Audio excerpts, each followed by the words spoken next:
On 6 May 2025, the Indian Armed Forces initiated Operation Sindoor, a series of targeted missile strikes against alleged terrorist infrastructures in Pakistan and Pakistan-administered Kashmir.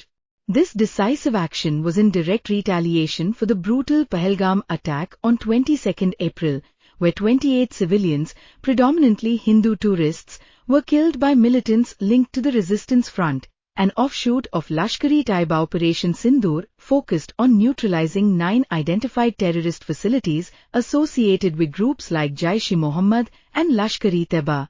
The strikes targeted locations in Muzaffarabad and Kotli in Pakistan-administered Kashmir, as well as Bahawalpur in Pakistan's Punjab province.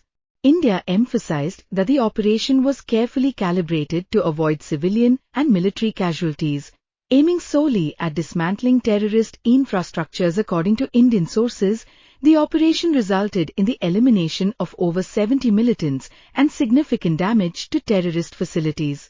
Pakistan, however, reported the deaths of at least 9 civilians, including a child, and injuries to 38 others, alleging that the strikes hit civilian areas, including mosques. In response, Pakistan claimed to have shot down 5 Indian fighter jets and a drone.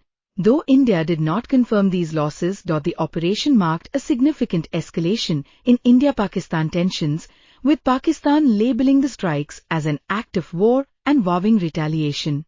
The situation led to cross-border shelling, airspace closures, and heightened military alertness on both sides.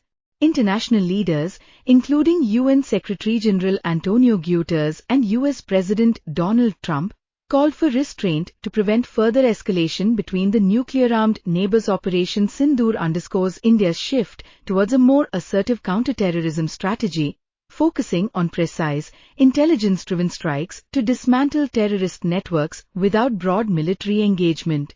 This approach aims to deliver a strong message against cross-border terrorism while minimizing the risk of full-scale conflict.